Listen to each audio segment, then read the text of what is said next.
Nah, oleh karena itulah saya katakan biadab.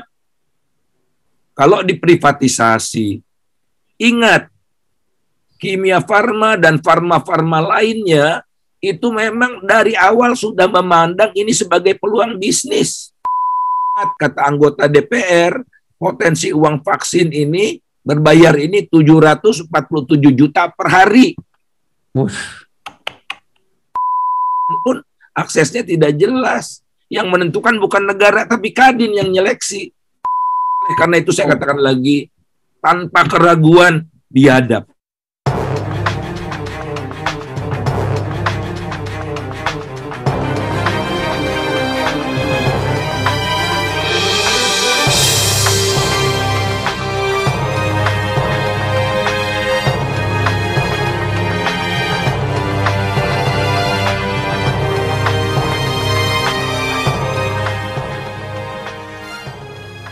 Juga.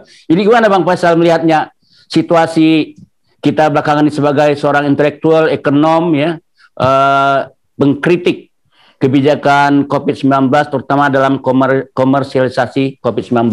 Silakan Bang Faisal, selamat datang. Terima kasih Bang Musak, teman-teman sekalian. Sekali lagi maaf baru bisa bergabung. Pertama harus disadari bahwa public health, namanya public health ya. Jadi kesehatan publik itu adalah barang publik, public goods gitu ya, public goods. Jadi kalau public goods ini setiap orang yang dapat vaksin itu tidak boleh menyebabkan orang lain tidak mendapat. Oh, ya eksklusif gitu. Yeah. Nah jadi kalau sekarang jelas kan, pemerintah telah menyatakan bahwa ini adalah public goods. Ya.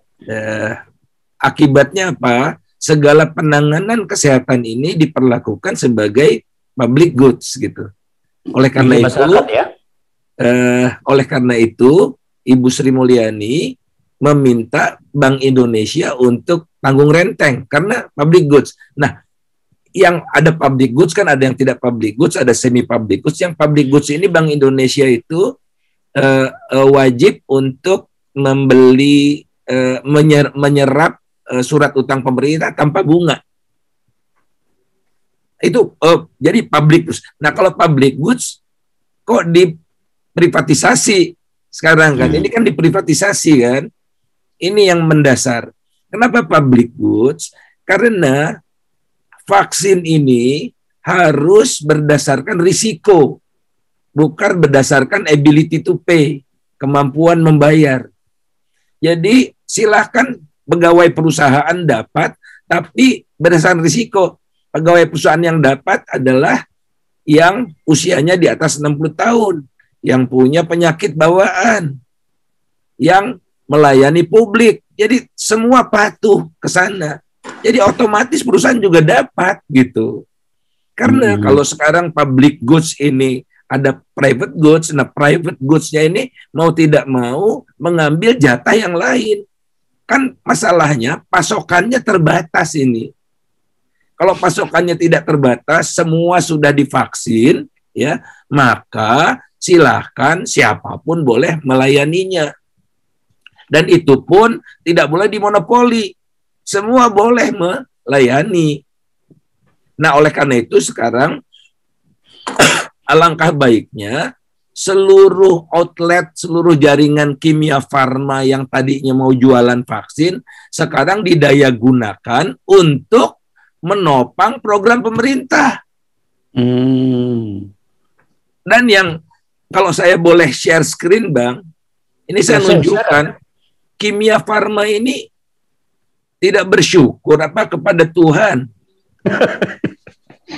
Kimia Farma adalah ada di sektor ya, ada di sektor yang sekarang sedang menikmati rezeki nomplok. Jadi ekonomi kita kan sekarang merosot. Ya. Minus. Industri kita juga merosot, industri yang ini. Nah, Kimia Farma adalah sektor yang pertumbuhannya paling tinggi di seluruh Indonesia itu. Karena musim pandemi ya.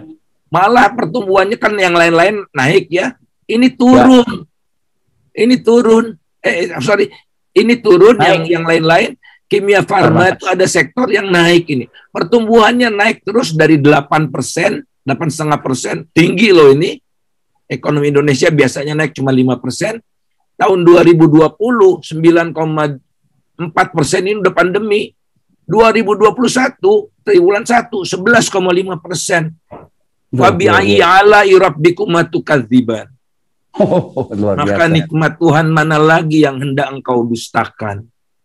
Kalian udah dapat nikmat, bisa jualan macam-macam, orang lain tidak bisa jualan, kalian justru mengalami booming.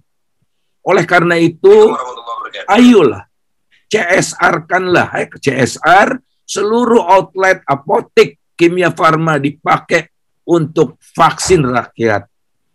Termasuk perusahaan silakan semua boleh, tapi memenuhi syarat-syarat risiko. Nah, oleh karena itulah saya katakan biadab. Kalau diprivatisasi, ingat, kimia farma dan farma-farma lainnya itu memang dari awal sudah memandang ini sebagai peluang bisnis. Ini 4 BUMN itu melakukan press conference, bisnis vaksin corona bakal semakin menyehatkan holding BUMN farmasi. Memang niatnya sudah di situ dari dulu. Dan memang nikmat, kata anggota DPR, potensi uang vaksin ini, berbayar ini 747 juta per hari. Nah, ini kan berarti karena pasokan terbatas, maka jadi repot. Nah, sekarang mereka kemudian ada gotong royong itu. Gotong royong pun dikorupsi kan. Gotong royong itu orang kaya membantu yang miskin. Yang miskin membantu yang kaya pakai tenaga, kan begitu. Kalau ini gotong royong apa? Yang kaya dapat duluan. Perusahaan-perusahaan itu juga banyak yang tidak dapat. Banyak perusahaan yang sengsara akibat COVID ini, dan perusahaan yang punya uang lah yang dapat. Jadi di antara perusahaan pun aksesnya tidak jelas. Yang menentukan bukan negara, tapi Kadin yang nyeleksi. Ini udah privatisasi tugas negara kan namanya. Oleh karena itu saya katakan lagi, tanpa keraguan biadab. Makasih Bang. Ya, jadi jelas pandangan Pak Faisal mengenai soal risiko, karena menyangkut risiko public health di masyarakat.